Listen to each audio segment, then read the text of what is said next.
Good morning, everyone.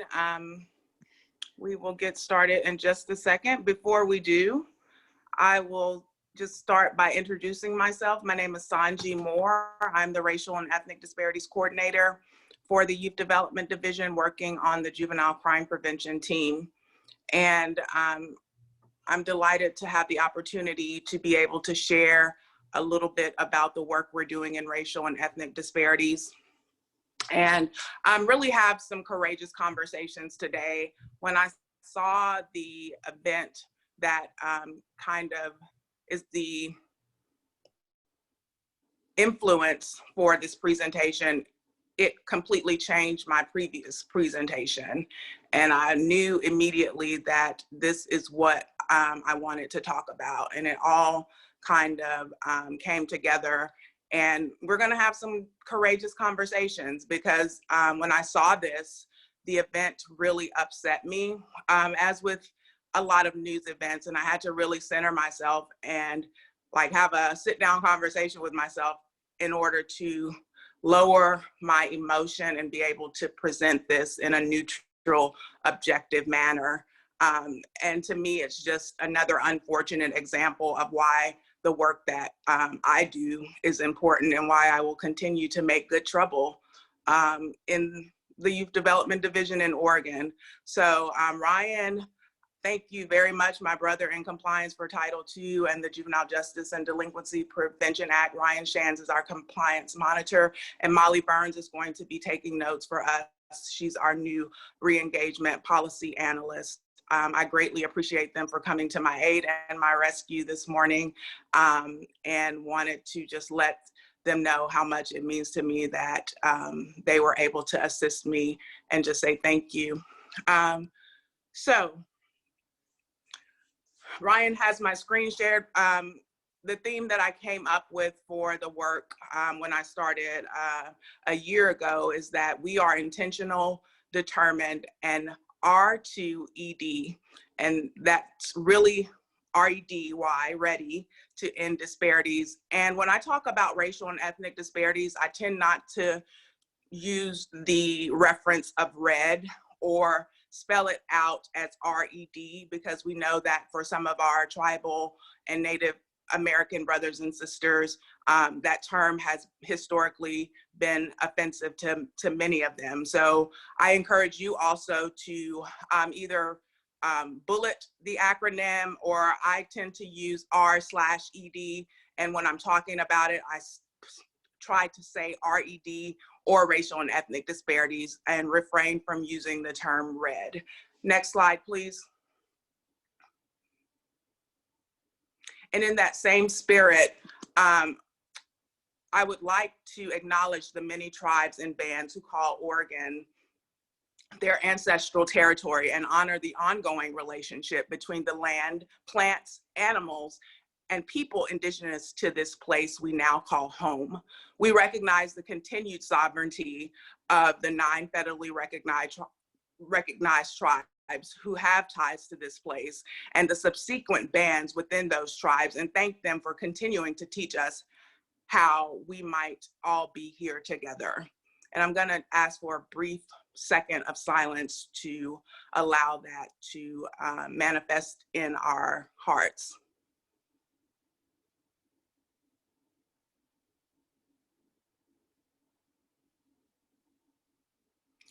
Thank you. Next slide, please.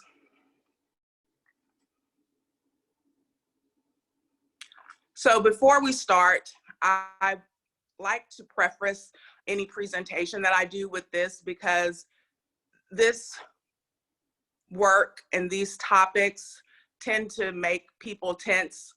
And you know, they are not easy conversations to discuss. And so first and foremost, this is a non-judgmental zone. These are difficult and sensitive, yet courageous topics to discuss. And clearly, as an African-American woman, it's personal for me. And sometimes that comes out in my passion, because I am extremely passionate about it. I'm very fortunate to be able to have the opportunity to work in an area that truly, to my core, is something that I will continue to advance in and outside of my position. However, I always strive to be respectful, professional, and non-accusatory and non-adversarial or non-confrontational. And sometimes when you're talking to white people about the topics that affect people of color, it may create a sense of uncomfort. And when Black people hear these topics, it may create a sense of emotion or reaction. And so it goes both ways. And we have to embrace this work and engage it with an open mind. And we have to have constant empathy when we're talking about these conversations. And an easy definition of empathy that I tend to keep in my mind is that it's the ability to put yourself in someone else's shoes in order to try to grasp their experience. And please allow yourself to be vulnerable. And one thing that I always ask, because this work is going to continue, unfortunately, until most likely the end of time, it would be amazing if before I leave this earth, we're not having to have these conversations anymore. But I think, and I'm an optimistic person, I'm a glass half full type of person, but I think the reality is that because human nature is so complicated, this is something that is going to be ongoing. And you have to just continue to forge ahead and try to ask yourself what contribution to lasting and positive change is within your control. And let's interact. I will try to stop and check the chat periodically, but also I encourage you to share by unmuting yourself. Of course, use the chat, and I will do periodic chat checks. And of course, this work has to be done together. So let's work together. Next slide, please. And Sonji, either one of us can look at the comments and just call out your attention to it if someone says anything. So Perfect. That way you can just your presentation. Perfect, thank you. And so I'm a quote person. I feel like you can find so much wisdom in short context. And one thing that we say in the Pledge of Allegiance, it ends with liberty and justice for all. And we know the people who quote unquote founded this country said in the Declaration of Independence that we hold these truths to be self-evident, that all men are created equal. And so of course, at the time they were talking about all white men, I think, if I remember correctly, who are property owners. So that didn't include women. And of course, it didn't include the Native people and the enslaved peoples. But in 2021, have we truly gotten to a place where it's with liberty and justice for all? Is there equal justice, equal treatment, fair assessment, level playing ground for opportunities? And sometimes the answer to those questions are no. And this is something that James Baldwin wrote in 1972 in one of his nonfiction pieces, which is said to be semi-autobiographical, and it's called No Name in the Street. And I won't read it in full because it is quite a long text, but if you look in the middle, it says, if one really wishes to know how justice is administered in this country, one does not question the policemen, the lawyers, the judges, or the protected of the middle class. One goes to the unprotected, those precisely who need the law's protection most, and listens to their testimony. Ask any Mexican, any Puerto Rican, any Black man, any poor person, ask the wretched how they fare in the halls of justice. And then you will know not whether or not the country is just, but whether or not it has any love for justice or any concept of it.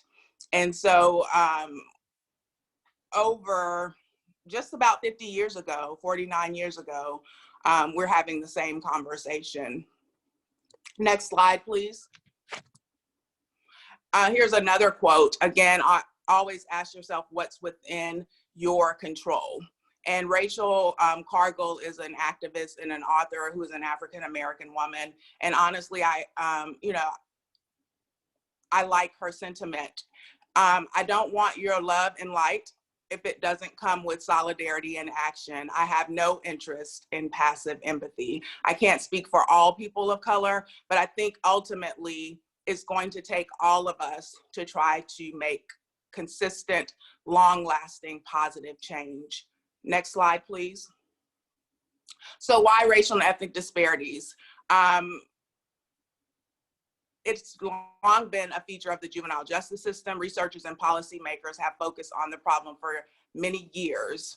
And so the Office of Juvenile Justice and Delinquency Prevention is a leader in efforts to reduce overrepresentation of minority youth in the nation's juvenile justice system, and funding through their Title II program helps states like Oregon address delinquency prevention and supports improvements to the juvenile justice system.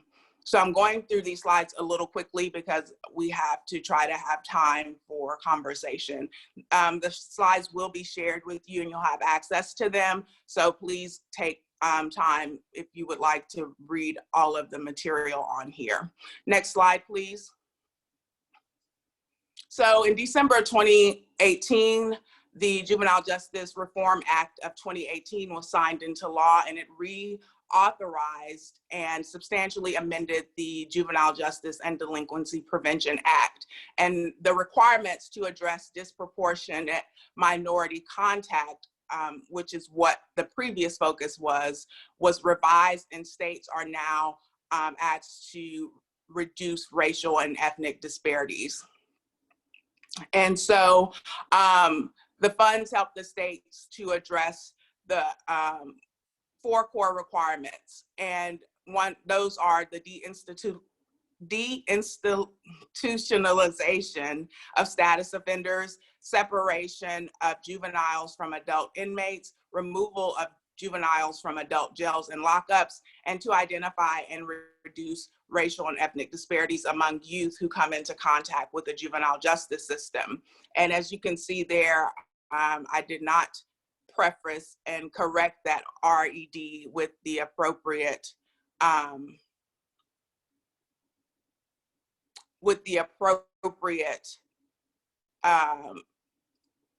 presentation that I would like to. I see there's a question in the comments, and Ryan, would you like to address Karen's question about what a status offender is? Yes, I am answering it right now. Okay. So Ryan and I both work on these core requirements and achieving compliance with them. Of course, mine is the last bullet in the 4th requirement, which is the racial and ethnic disparities. And so Ryan shared that a status offender is an offender who committed offense that would not be an offense if committed by an adult. I know that's his area of expertise, so I appreciate his assistance in the presentation. Racial and ethnic disparities exist if a specific minority group's rate of contact at a particular point in the juvenile justice system is different than the rate of contact for non-Hispanic whites or other minorities. Next slide, please. Disproportionality continues to be an issue of importance in Oregon. And of course, the extent of racial and ethnic disparities varies by jurisdiction, racial and ethnic group, and points of contact within the juvenile justice system. We obtain our data from the Juvenile Justice System Information System, which is JJIS, and it indicates that some minority groups are represented in the juvenile justice system in the state at percentage levels greater than their proportion to the total juvenile population. And disproportionalities also exist in school discipline and academic achievement, and they are notable for that reason and require special attention. So next slide, please. If you look at the comparison of our 2017 data, which was submitted to the Office of Juvenile Justice and Delinquency Prevention, and our 2019 data, 2018, the way that the data is analyzed and published, and the way that we report to OJJDP is somewhat off schedule. So at the time that the 2019 report was submitted, 2018 data was not available yet. So for 2019, we submitted 2017 data, and last year in 2020, we submitted 2019 data. And this year, we're still waiting on a compilation of that and receipt of that data from JAGES, hopefully to see some reductions. But look particularly at the red numbers. Referrals for African Americans, as you can see, there's a 2 percentage point increase for the percent rate of which African Americans were referred. And if you see that African Americans make up 3.58% for youth age 10 to 17, and this is based on census data in the state of Oregon, but their rate of referral is approximately 7.3%. And if you compare that to their white counterparts, you can see where the extreme disparity exists. And the same for Native American youth. As you can see, that was slightly increased from 2017. Also with pretrial detention, there was a slight increase for African American youth. Secure confinement, there was a drastic increase for African American youth, and secure confinement would be at OYA facilities, Oregon Youth Authority. Pretrial detention, of course, would be at a county juvenile department. And transfer to adult court, of course, some crimes may present themselves to be so serious that they may be transferred to adult court. And hopefully Senate Bill 1008 from a few years ago will allow us to continue to address looking at those cases on a case-by-case basis and giving more discretion to what cases are transferred to adult court. But you can see the red numbers have not gone down. Instead, they have increased. Next slide, please. So what we're doing right now, what I'm doing, these are some of the things that are currently in my pipeline. I'm not going to read them verbatim. Again, you can have the opportunity to look over the slides after the presentation. Next slide, please. And also, these are some of the things that we're trying to determine the direction of how we want to utilize remaining funds and hopefully the renewed award that we received for fiscal year 2021. And a lot of the participants who are on the Juvenile Justice Committee have seen this. Next slide, please. So this is a model that the Kentucky Courts of Justice kind of did a study on, and I think it's an excellent model to try to address culture change as it relates to racial and ethnic disparities. Again, I won't look at this in depth because I really want the opportunity to look at all of the videos. Next slide, please. So I want to give you a brief lesson in the law, particular law that will be precisely related to the video that you will see next. So please watch this short video and pretend like you're in law school, not Christina or Karen, but everybody else. And Christina and Karen, it may be a refresher. And this is a particular video tailored also. It's some federal law and some state law for the state of Texas. And this is where the next video occurred. Go ahead, Ryan, thank you.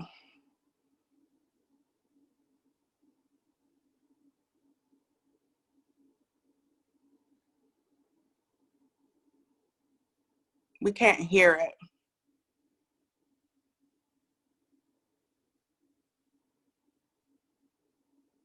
Strange, I can hear it on my computer. It's not transferring over to you. There it is, great. Okay. In Texas, the police can approach anybody they see in a public place at any time they like and engage them in conversation. This is a consensual encounter.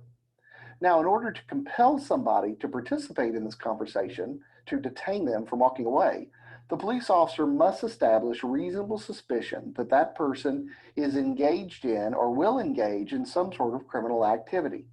Reasonable suspicion can be based on any facts that the police officer observes. These facts can be just as consistent with lawful activity as they are with unlawful activity. In fact, in the U.S. Supreme Court case that established the idea of reasonable suspicion, a gentleman known as Terry was doing nothing more than walking up and down the streets of Cleveland looking in store windows. Yet, the U.S. Supreme Court determined that these were sufficient facts to believe that Terry, along with his compatriots, were casing businesses for a later break-in. This is where the reasonable suspicion standard was adopted. In the event that the police officer develops facts that lead him to believe that somebody has committed a criminal act, this is called probable cause. And probable cause allows a police officer to actually place somebody in arrest for suspected criminal activity. If the officer establishes probable cause and arrests an individual, at that point, the person is compelled by law to produce their identification. However, prior to the establishment of probable cause, whether it's a consensual encounter or whether it is an encounter based upon reasonable suspicion where the officer has lawfully detained the individual, there is no compulsion that the person identify themselves. In Texas, only after an arrest is a person compelled by law to present their ID.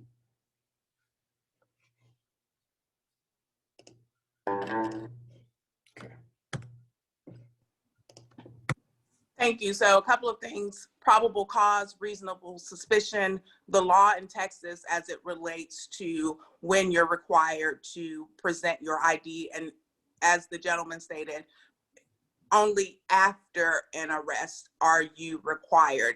Before an arrest in Texas, it's at your own choosing. So let's watch this video, and it is to give you a brief background. Young man is walking home from work. Texas, a couple of weeks ago, probably a week and a half ago, received historical amounts of snow and ice. And so he is walking home from work. There was a call made by someone who observed him stumbling or probably slipping and sliding on the ice. And so they called the police, and this is the police response and their body camera. Go ahead, Ryan. Thank you.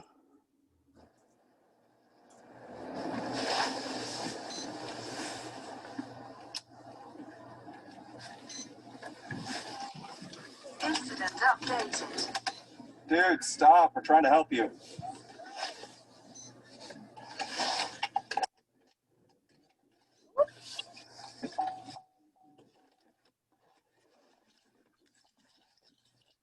Man, whoop.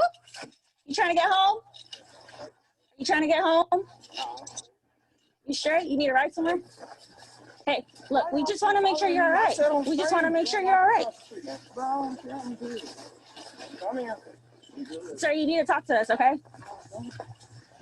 Sir. Good, bro. Can you calm down? All right? Sir. Sir, look, we just want to talk to you. All right? I'm on the way home. I'm straight. Okay. Where I'm going? Okay, but you're walking in the middle of the road. I understand that. My bad. I'm not in the road.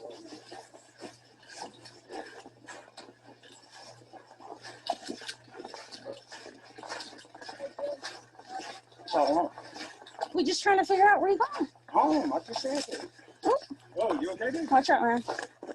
Where's home at? Do you want us to just give you a ride? No, I'm good. I do this every night, literally. I'm straight. Okay. You ain't cold or nothing? No. With that cheese shirt on? Yeah, I'm good. What's your name, man? Huh? You don't know?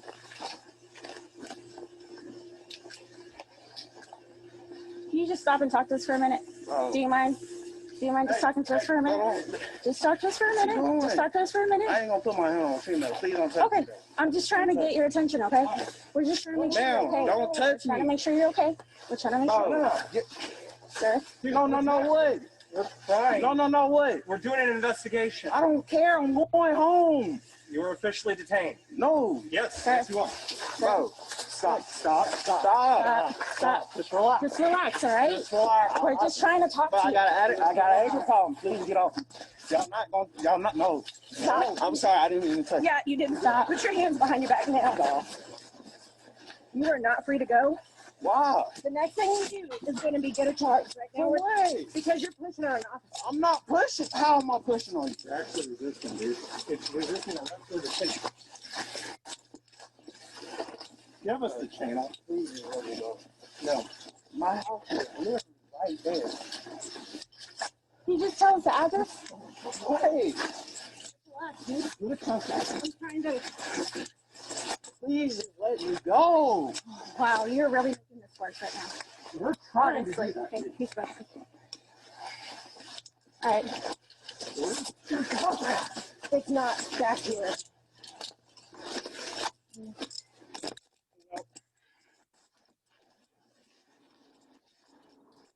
Yeah, I do. Stop. Let me go. resisting. Just let me go. Let me go. Stop. Let me go. Stop resisting. No, first time. Just let me go. Relax. Go. Give us. What's wrong with you? You got me. Get on the ground, dude. Just get on the ground. Stop resisting. You want me to get on his snow after y'all was worried about me? Really? You're causing this problem right now. This never had to go this way. I got me. What?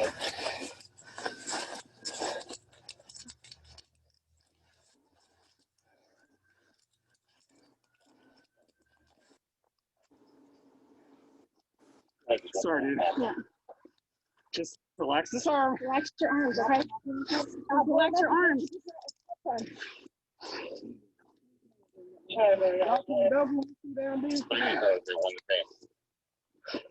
What's your name? Let go. I'm gonna take care of this case, dude. What's your name? Can you always tell me your first name? We honestly were just trying to check on you. Okay. I said I'm First good. of all, you were in the roadway, which is a safety hazard, and you're not supposed to be in the roadway. All right. You're not at liberty to move around. No. Okay, just I relax. thought you was turning me around. Why are you trying to put me on the ground for? Just relax.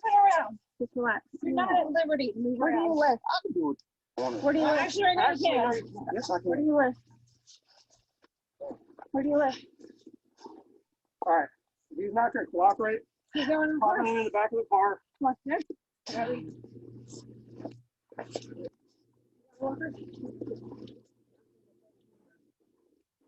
Like, Stop right here. Stop right here. Here's the crossing. Perfect. Feet up.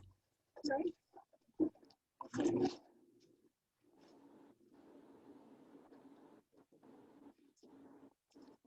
You got anything that's gonna poke you, stab you, nothing like that? You don't have any weapons on you like that? No.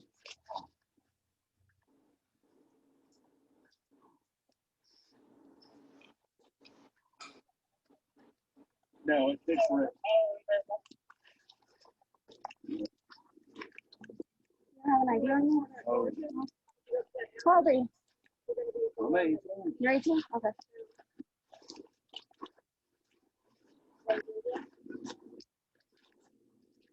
Oh, go ahead and check me again.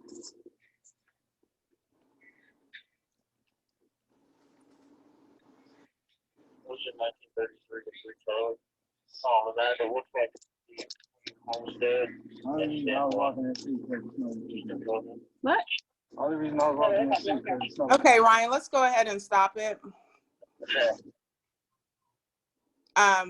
So the next video is, again, if you have the opportunity to watch it, next slide, it's an interview of the young man, his a gentleman with him and his mother with him who didn't say anything, and also an interview of the Plano police chief, who happens to be an African-American man. But one thing he said is that the charges have been dropped. They charge him with a Class C misdemeanor of walking in, basically walking in the roadway. And so we know there was snowing, and we know that someone called the police. So do you all think that they had, clearly they had reasonable suspicion. Do you all think that they had probable cause to arrest this young man after he clearly told them he was good, he was walking home, he told them their age? If you'll see in the interview, the police chief said they didn't know where he lived, which he told them he was walking home. They didn't know his age. He expressed his age, and they didn't know where he worked. At the very end of that video, they cut it off. You will hear the young man saying he works at, you'll hear one of the police officers who probably, after they patted him down and searched him, said that he works at, and it's likely that they potentially found his badge. So we don't have the opportunity, unfortunately, to discuss, but are there any insight that you all would like to share? Do you all think the police handled this situation appropriately? Do you all think this should have led to an arrest and the young man had to spend a night in jail, and then was the next day the charges were dropped because the police chief said that they didn't comply with the reason for the call, but he doesn't necessarily say that what his officers did was wrong. What do you all think, really quickly? Anyone like to share?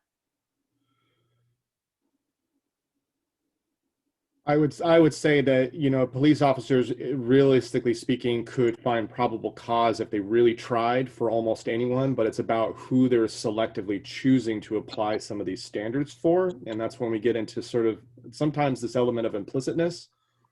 And so, you know, African-American man walking on the street with a hoodie bears more threat by perception than the white man by comparison kind of scenario. Right. And so I see that we have a new group. I think all of our previous participants have left. Yeah. So we'll have to basically start over. Hopefully we can, if any of us have a breakout fruit together, we can have a conversation about it. Yeah, okay. So are we going back to the beginning, Sonji? Yes. Okay. Mm-hmm.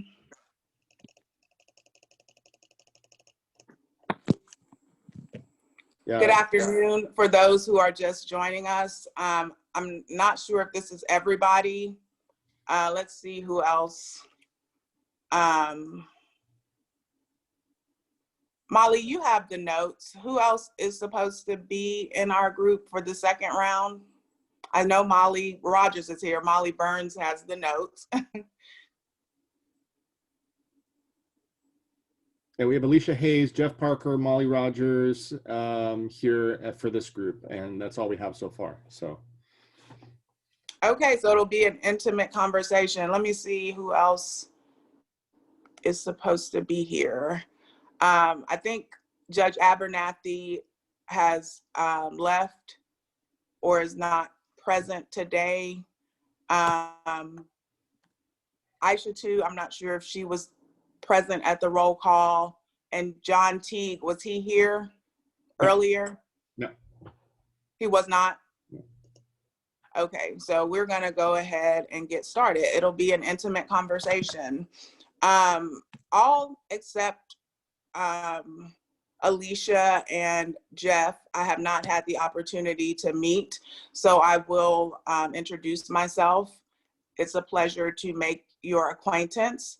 My name is Sonji Moore, and I am the Racial and Ethnic Disparities Coordinator with the Youth Development Division, particularly working on juvenile crime prevention. And I would first like to, again, thank my JCP teammate Ryan Shands, our federal compliance monitor, for helping me present my slides today and coming to my rescue, as well as our new re-engagement analyst, policy analyst Molly Burns, for helping and assisting with taking notes for this session and also coming to my rescue. I really appreciate them and the way that they were able to help me on a shorter notice. So I greatly appreciate you all. Thank you. And most of you know that in the work that I have embarked upon in this role, which I started on January 6th of 2020, I came up with a theme that we are intentional, determined, and are to ED, really ready to end disparities. And I will encourage people to not use the phrase red when referring to this work, because we know that it may be offensive to our tribal and Native American brothers and sisters. And also in your presentation of the acronym, consider using bullet points after each letter. I tend to use a slash, and I will have an example of what not to do in one of my slides. Next slide, please. Sorry, 1 second. It's not. There we go. Okay. In that same spirit, I would like to acknowledge the many tribes and bands who call Oregon their ancestral territory and honor the ongoing relationship between the land, plants, animals, and people indigenous to this place we now call home. We recognize the continued sovereignty of the 9 federally recognized tribes who have ties to this place and the subsequent bands within those tribes, and thank them for continuing to teach us how we might all be here together. Next slide, please. So when I'm doing presentations about racial injustice, social injustice, racial and ethnic disparities, inequities, I tend to like to preface it with just some housekeeping items that hopefully everybody will take to heart, to ask people to allow this to be, I see we have new participant, Janine Hartley, thank you for joining us. Allow this to be a non-judgmental zone. These are difficult and sensitive, yet courageous topics to discuss. Clearly, as an African-American woman, this is personal for me, and I'm very passionate about it. However, I always strive to be respectful, professional, non-accusatory, non-adversarial, and non-confrontational. But you most likely will hear the passion in my voice. I see that Chief Teague joined us good morning. I'm so glad that he's here, because I would love, love, love for his expertise and insight to be offered in the discussion. Please engage this with an open mind. This conversation requires constant empathy, which my simple definition that I take with me, empathy is allowing yourself and putting yourself in another person's shoes when you consider their behavior or their actions. Allow yourself to be vulnerable, please, and always ask yourself what contribution to lasting positive change is within your control. Because this is work that will be ongoing for a long time, unfortunately. And so we definitely have a marathon and not a sprint. And so, you know, if we're doing it in a relay style, we might have to pass the baton a few times to figure out what's within my control, or my agency's control, my department's control, my entity's control. Let's interact.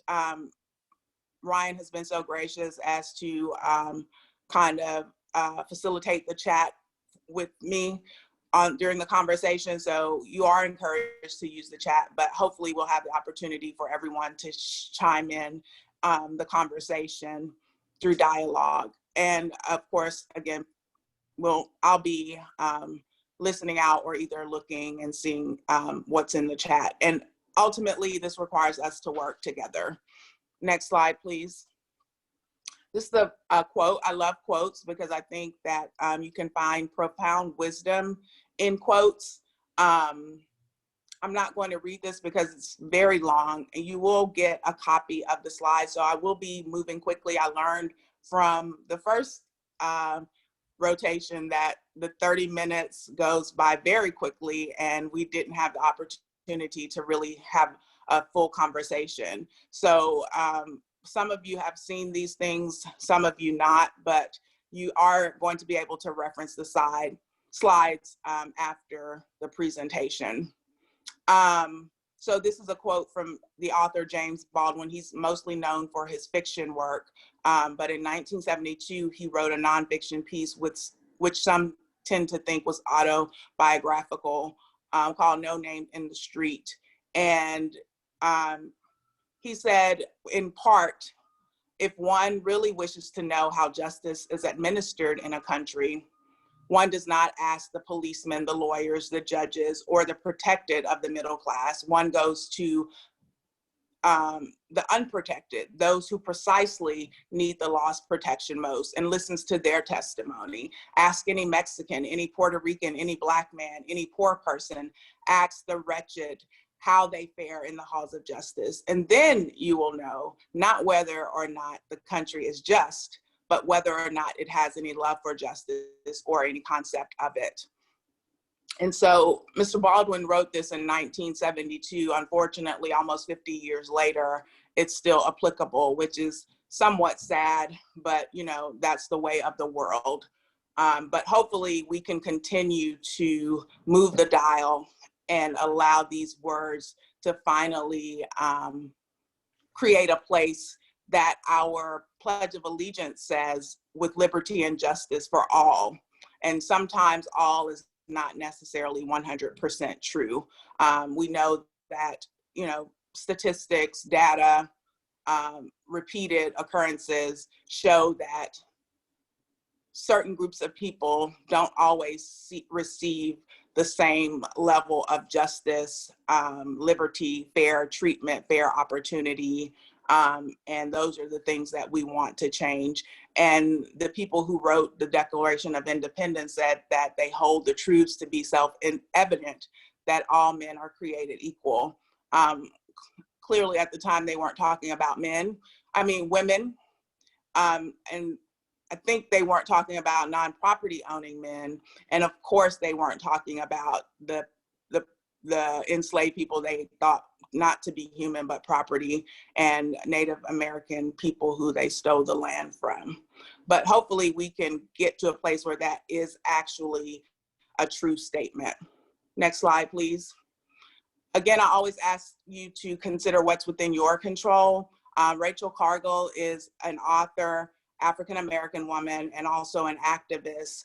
And after the George Floyd movement, we saw a rush of action, reaction, symbolic gestures, some great gestures, policy changes, you know, new things and new laws enacted. But we heard a lot of people who just had light and, you know, felt bad. But Rachel says, I don't want your love and light if it doesn't come with solidarity and action. I have no interest in passive empathy. And so she's really challenging people who may not necessarily be impacted by disparities, systemic oppression, institutionalization of racism, to kind of step up and really be on the front lines in trying to help people of color make and achieve positive, consistent, lasting positive change. So I like Rachel's sentiment. Next slide, please. So I'm gonna go straight to the last bullet, which is what kind of drives my work. And the Office of Juvenile Justice and Delinquency Prevention, which is within the Federal Department of Justice, is a leader in efforts to reduce overrepresentation of minority youth in the nation's juvenile justice system, and funding through their formula grants program, also referred to as Title II, helps states address juvenile delinquency and supports improvements to the juvenile justice system. And so we in the state of Oregon are a recipient of the Title II formula grant. And this is what drives the work that we do, that I do, and Anya does, and Ryan does, and Lindsay does on the juvenile crime prevention, some of the work, not all of it. Next slide, please. So if you look at the third bullet, the core requirements of the Juvenile Justice and Delinquency Prevention Act are deinstitutionalization of status offenders. I got that word out a lot more smoothly than the first time. I'm proud of myself. Separation of juveniles from adult inmates, removal of juveniles in adults jail, from adult jails, excuse me, and lockups. And those first three bullet points are what Ryan does in his federal compliance monitoring work. And I am responsible for this fourth requirement, which is to identify racial and ethnic disparities among youth who come into contact with the juvenile justice system.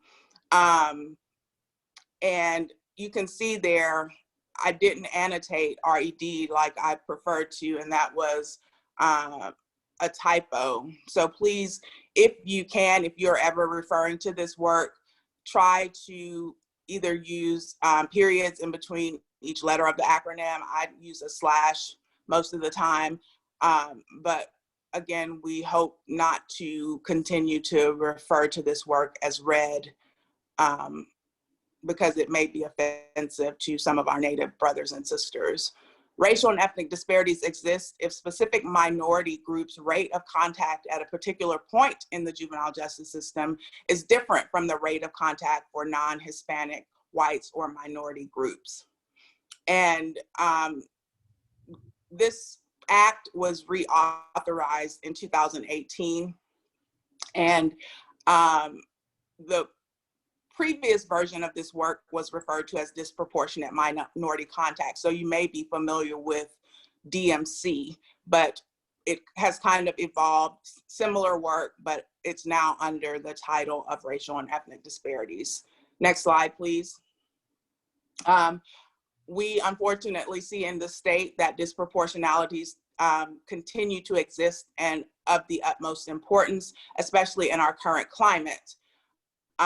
And this work varies by jurisdiction. And of course, region is going to drive racial and ethnic demographics. And so, as you can imagine, in some parts of the state, there may be higher levels of disparities based on the population of youth of color in that location.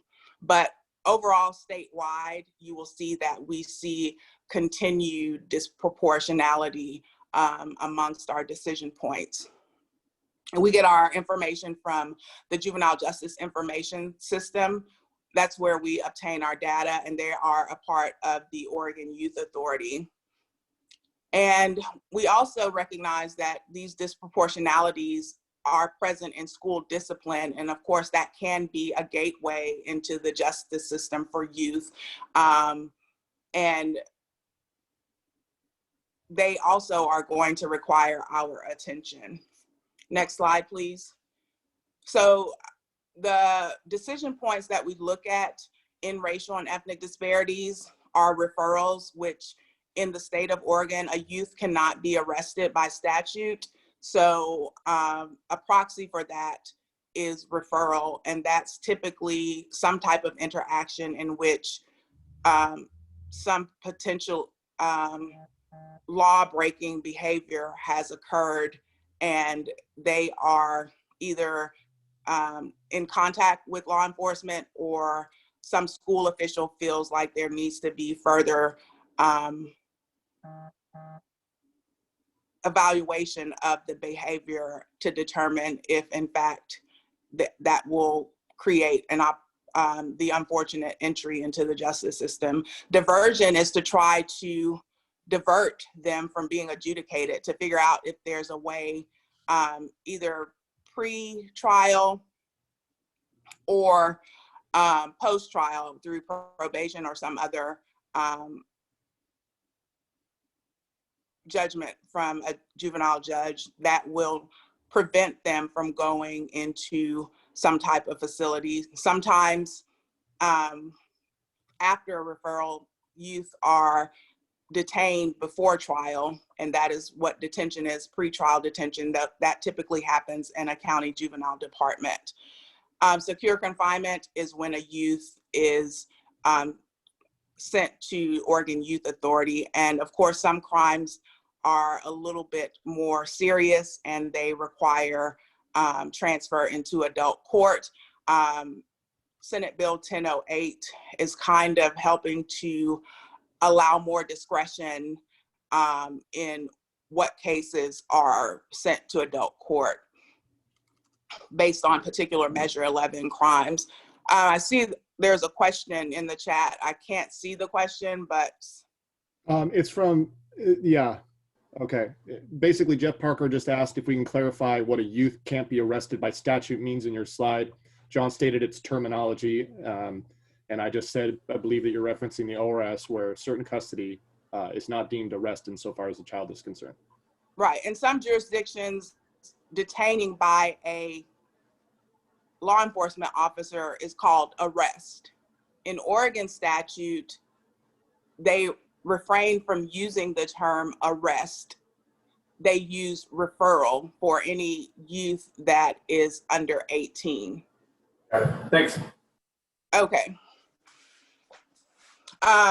So if you look at the red numbers, those are where our particular disparities existed in the state. And as you can see, in both years, 2017 and 2019, they were isolated to Black and Native American youth. And so you don't see 2018 because at the time that the submission to renew our funding was done in 2018, typically in 2019, excuse me, typically that would have used 2018's data, but 2018's data was not available by the deadline that we needed for submission. So for the last two submissions to the Federal Office of Juvenile Delinquency and Prevention for our RED plans, these are the last two data sets that we use. Last year in 2020, I submitted the 2019 data that you see.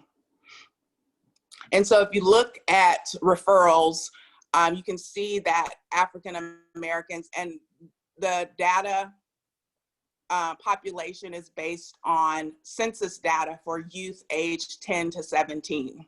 So you see that African Americans made up approximately 3.5% of youth aged 10 to 17 in the state of Oregon, but they made up their percentage rate of referrals based on their population was 7.33%.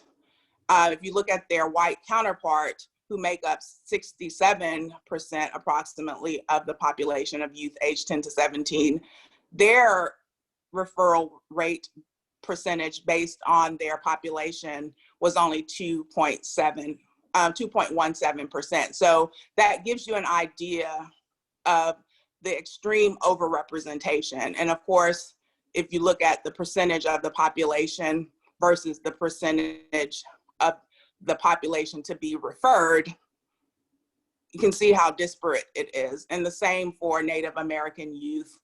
You can see the increase from 2017 to 2019 for Black youth in referrals, in detention, in secure confinement, slightly went down for transfer to adult court. The same with Native Americans. We saw an increase with referrals, with detention, and which slightly went down, and also an increase in secure confinement. So next slide, please. These are some of the things that I'm currently working on. I will not go through them line by line, but you will have the opportunity to review some of the work. And also on the slide deck that you will receive is my contact information. So if at any point you have questions or would like to talk to me about the racial and ethnic disparities work, please don't hesitate to reach out. Next slide, please. And we are currently in the planning process for our fiscal 2021 solicitation, which we have not yet received from the Office of Juvenile Justice and Delinquency Prevention to submit a new 3-year plan for our Title II grant. And so in trying to determine how we are going to utilize existing remaining RED funds that we have, and hopefully the award that we received for 2021, these are some of the potential ways that we might be able to use them. And of course, I want to be able to try to get the best bang for our buck and the most work possible for the amount that we receive. The allocation for RED is not extremely substantial, so we have to try to be very intentional about how we utilize the funds that we get. Next slide, please. This is a model that I think is very good for RED work, and it was developed by the Kentucky Court of Justice response in trying to help with culture change, of course, because we know that a lot of work that involves racial and social justice and equity is going to require a change of culture. And so they have 4 phases: identification, construction, institutionalization, or implementation, and reevaluation. And so please take the opportunity to look at those and the steps that fall under the phases of the culture change. And it's highly likely that I will continue to try to adapt this to the work that I do in the state of Oregon. Next slide, please. Sonji, I just want to mark the time that it's 10:28, and I believe Melissa may be sending us on break or another room soon. So.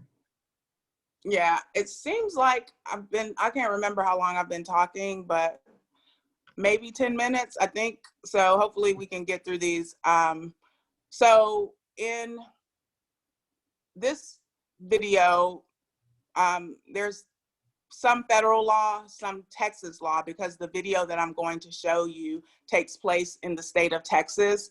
So the universe was kind in having the perfect explanation of the law for Texas, which is almost identical to the scenario that you will see in the next video.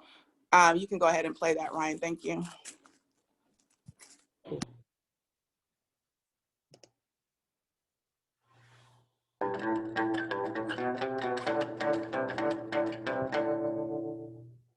In Texas, the police can approach anybody they see in a public place at any time they like and engage them in conversation.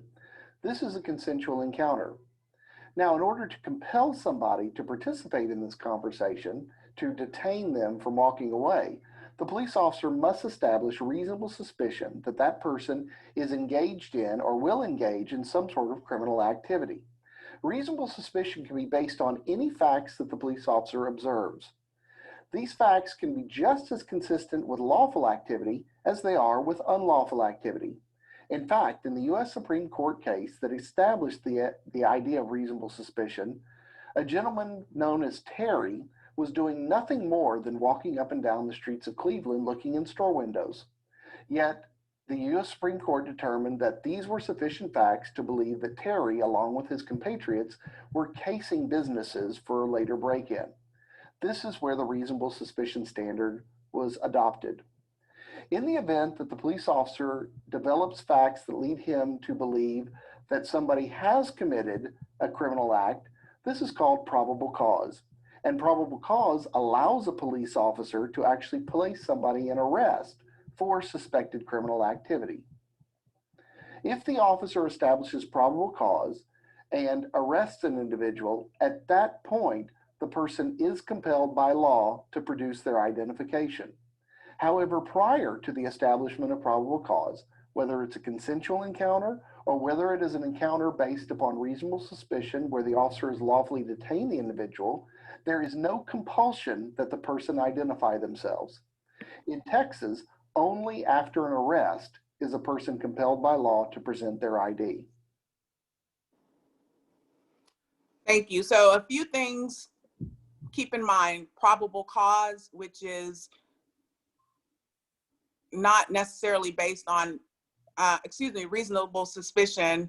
We have 5 minutes, so we're not gonna have time to watch this whole video. We're gonna try to get through as quickly as can. Wow, 30 minutes goes by really quickly. So hopefully at some point I will have a follow-up conversation with the Youth Development Council, and again ask you all to watch this video with me and see how it's very easy for there to be disproportionalities in the juvenile justice system. So Ryan, go ahead and start the video. We're probably not going to be able to watch the full video, but hold on before you start. To give you context, this young man is 18. He's walking home from work. He probably had a 15 to 20 minute walk from Walmart where he worked to his home living with his mother in Plano, Texas. Someone saw him walking. Texas at that time had historic amounts of snow and ice. So he was walking in the streets and probably slipping and sliding a little bit. So somebody may have thought that he was impaired and decided to call the police. And you will see the Plano police responding to that call. You also may not see that he's later arrested, but keep in mind, they probably have reasonable suspicion because they received a call, but do they have probable cause to arrest him? He will tell them, I'm on my way home, I'm coming from work. So let's try to watch as much as we can and then have a brief conversation about this video.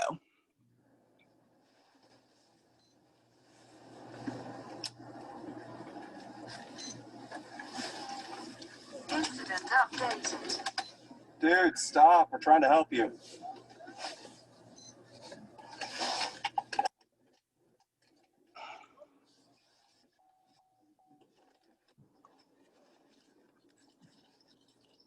Hey man, whoop. You trying to get home? Are you trying to get home? You straight? You need a ride somewhere? Hey, look, we just want to make sure you're all right. We just want to make sure you're all right. Sir, you need to talk to us, okay? Sir. Good, bro. Can you calm down? All right? Sir. Don't touch me. Sir, look, we just want to talk to you. All right? I'm on the way home. I'm straight. Okay. Where am I going? Okay, but you're walking in the middle of the road. I understand that. My bad. I'm not in there.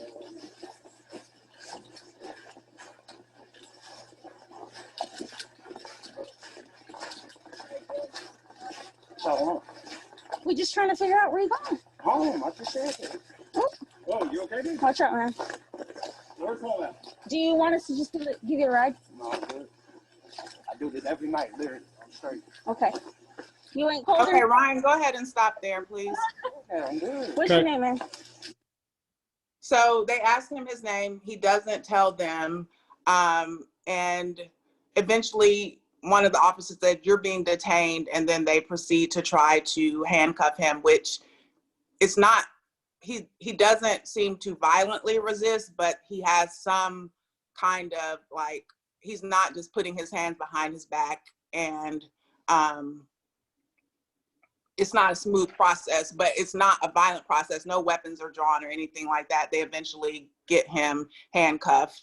And in his interview, he has stated that the reason why he was continued to walk and was scared is because he didn't want it to escalate, and he remembered the numerous incidents, including that of George Floyd, in which Black men were killed by the police. So Chief Teague, we have about 30 seconds. Do you think that clearly they had reasonable suspicion? Do you think that with him saying, no, I'm good, I'm walking home, coming from work, that was enough for them to have said, okay, and left him alone? And clearly he was walking in the street because of the snow. Yeah, we got 30 seconds. So Texas and Oregon are very different. That would not have been a lawful detention in Oregon. Texas, for example, driving violations in Texas are criminal. They're not in Oregon. In Oregon, you're only compelled to provide an ID if you're stopped for a traffic violation. So there's a lot of things there that don't apply to Oregon. Right, but we did hear the gentleman say that in Texas, he doesn't have to provide a name or an ID or anything until after.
Just very quickly, Chief Teague, before this big session starts, one thing for the people in my second session, I hope that you all remember the presentation of the law in Texas, which is that an arrest is the point at which a person is compelled to identify themselves or provide identification. So up until you are arrested, you do not have to comply with a request from law enforcement to provide your name or your ID. And so in the video, we saw that there was not a compelling reason that that young man would have had to provide his name or his ID. He told them he was walking home, and he told them that he was okay. And at that point, in my opinion, that should have been the end of the police interaction. But hopefully for everybody who participated in my presentation, we will have the opportunity to continue the conversation at a different time. But please do watch the full videos, and hope maybe we can discuss one-on-one or as a group again. Thank you.